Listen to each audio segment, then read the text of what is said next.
Shortly after I published yesterday's vlog, came the news that the UAE is dropping out of OPEC.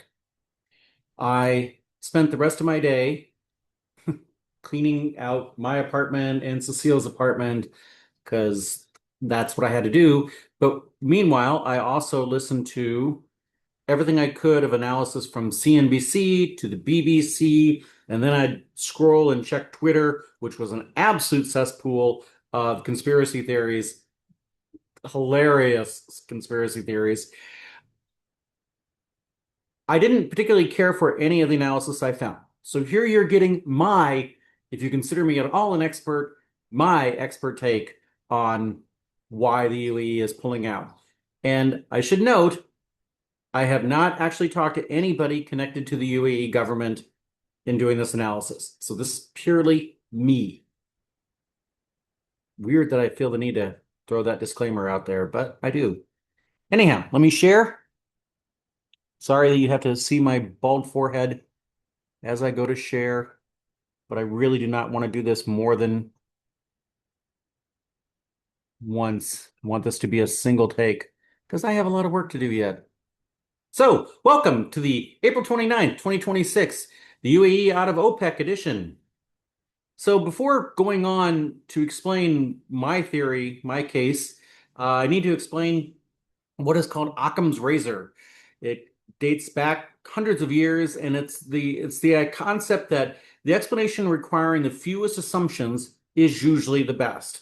And it's something taught to every econ student, and it's true. There's a reason why this has lasted for hundreds of years, because it's usually true.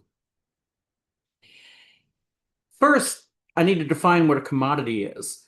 I grew up on a farm. You can see soybeans and this picture of the Kranz farm with my beloved Gus the pug down in the corner. May he rest in doggy heaven. Um, but my dad grew corn and soybeans primarily. Corn and soybeans are commodities, which what that simply means is that my dad's corn is no different than our neighbor's corn. Dad is what in economic terms is called a price taker. He cannot claim his corn is superior, and so therefore he will have to take whatever price is offered for his corn. He doesn't have any power. Okay. So yeah, the commodity is that. And oil is seen as a commodity, but it's not quite because there are different grades of oil. And when it comes to oil, they measure it in terms of how sweet or how sour it is. And the UAE oil is sour, but not the level of sour that Saudi Arabia oil is. And that's relevant to this thing. And by the way, uh, I wrote down there America mostly sour. I should have clarified that what I mean by that is we have the refineries to take care of sour oil. The oil that comes out of Texas is actually light sweet, but because we have for so many decades relied on oil from Saudi Arabia, we have refining capacity in the US for sour crude that comes from KSA. For those of you who are not aware, stands for the Kingdom of Saudi Arabia. I use that as abbreviation, just say instead of writing out Saudi Arabia.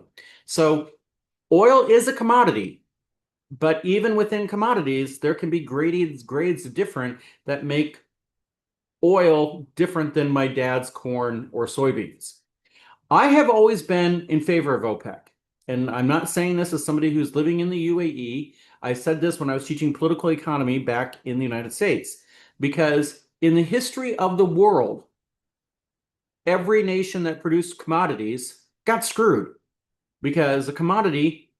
You're a price taker.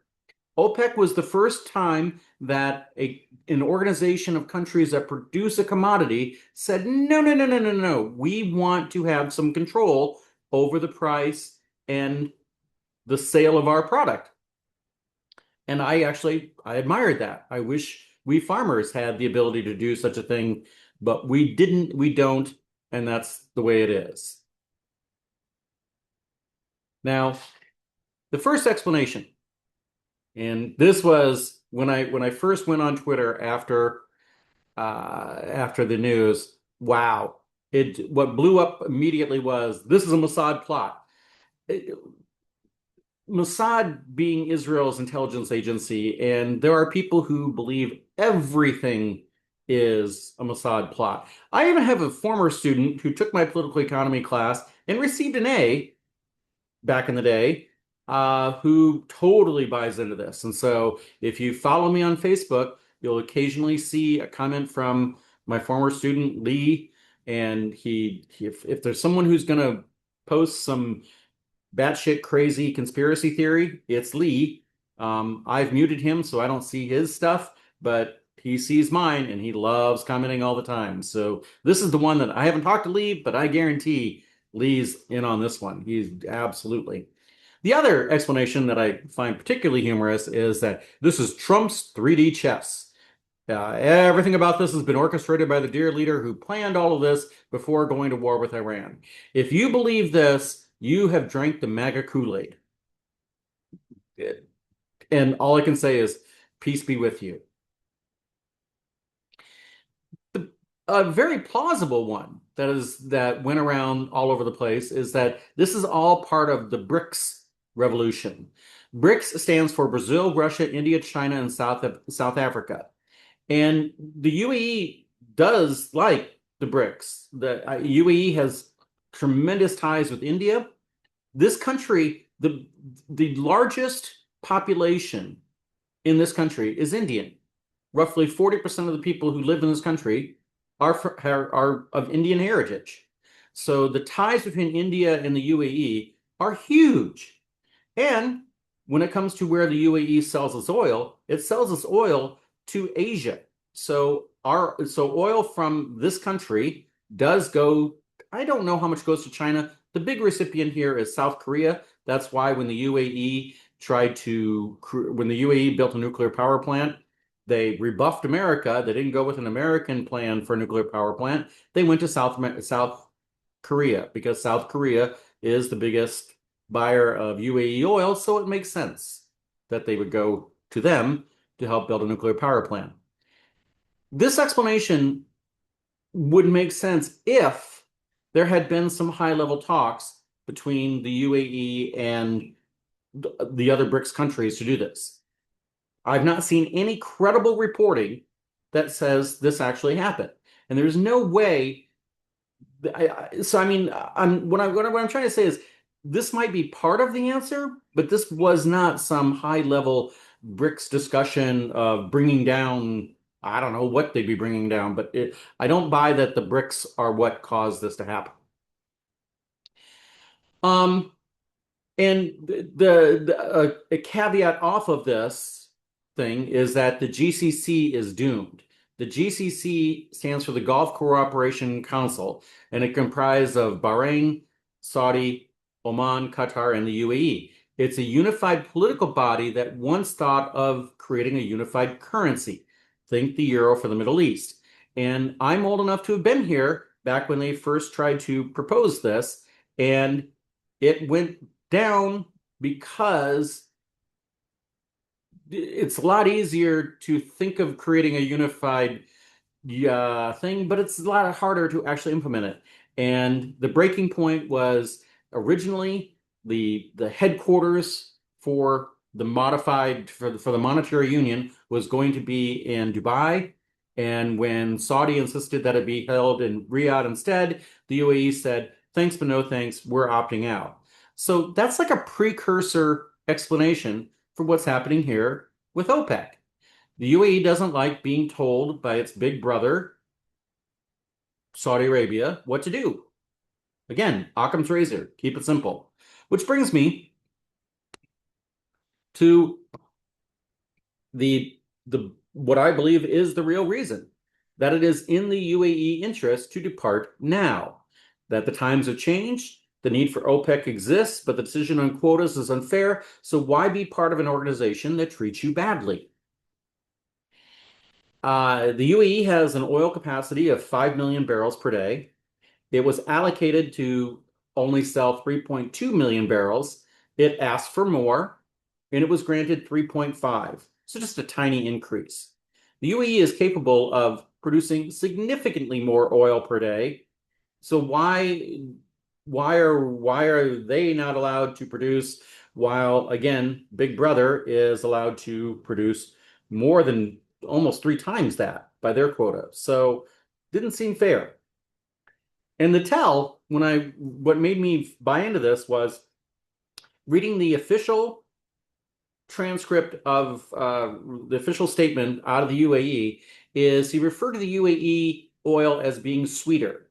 So again, oil is not a pure commodity in the sense that all oil is the same. And UAE oil is slightly sweeter than Saudi oil, and so it's oh God, I hate using dick measuring contests, but it is kind of saying our dick is bigger than your dick when it comes to what people like for oil. There's some truth there. The UAE oil is a higher quality oil. So why are we being restricted when we have a better oil?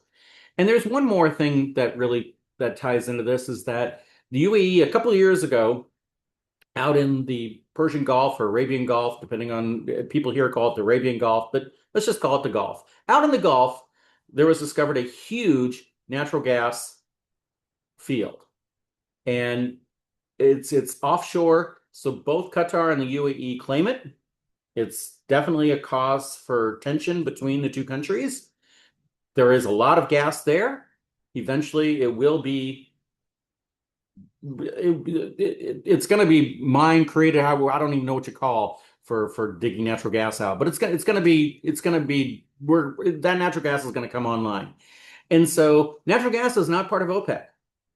So it's in the UAE's interest to pump more oil, bring up more natural gas, and also the UAE loves converting everything to electricity. And so the future of the UAE is just different than the future that other OPEC countries have in front of them. Another part of why it's just in their interest to depart now, and people put this in as somehow a conspiracy theory. Again, this goes back to the Mossad's in control of everything. The Abraham Accords was an agreement in 2020, and it was Bahrain, Israel, Sudan, Morocco, and the UAE. The goal of it was to normalize relations between Israel and several Arab countries. There was a belief back in 2020 that other Arab countries would join in. And one of the arguments of what happened just prior to anyhow, there's an argument that Saudi Arabia was this close to signing on to the Abraham Accords, and that may have had some impact on why the October several years ago attack happened, blah, blah, blah, blah, blah, blah. I don't want to get into it. That's not what this video is about. But it's safe to say that it is that the wonderful future of peace among all Arab countries with Israel, that has gone out the window. And honestly, as long as Bibi's in charge, yeek. But that's not what this video is about. I love this quote, and it's attributed to Ben Franklin, one of the founding fathers of the United States, although there's no clear indication that he ever actually said it. But it is the idea that countries that trade with each other are less likely to go to war. And so there's a reason why Ben Franklin is on the $100 bill. He was by far the most brilliant of our founding fathers. So the bottom line is that it is indeed in the UAE's interest to depart now.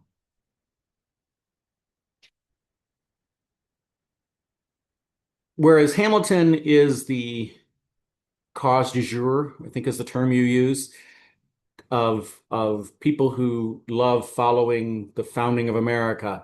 The real founding father of America was Ben Franklin. And I actually urge you, if you have access to Apple, their recent series on Ben Franklin was really good, and nobody watched it. No idea why. Occam's razor definitely applies here. The UAE has its own set of interests. and its own set of interests now diverge quite a bit from OPEC and converge and diverge from the GCC. There is real fissures. And so the a lot of the commentary is out there saying that the UAE and Bahrain are going to go their way with India cheering them on. Qatar and Oman are more siding with Iran for various reasons. They'll go their way. Saudi will go its way, most likely paired up with Turkey. And so there's like some regional alliances coming out of this. That's reasonable. Right? The idea that OPEC and the GCC was going to exist forever, hmm, probably that was overstated. Trump has made people in NATO, our fellow NATO countries, the biggest alliance in history, most enduring military alliance in history. He's making NATO countries question whether or not the United States can be trusted. So, bottom line, it's not a bad thing. I was at first shocked yesterday when I got the news. Now, I'm not only not shocked, I actually think it might end up being a good thing. And with that, I hope you're well. And please, if you know anybody who will take a cat, please see you tomorrow.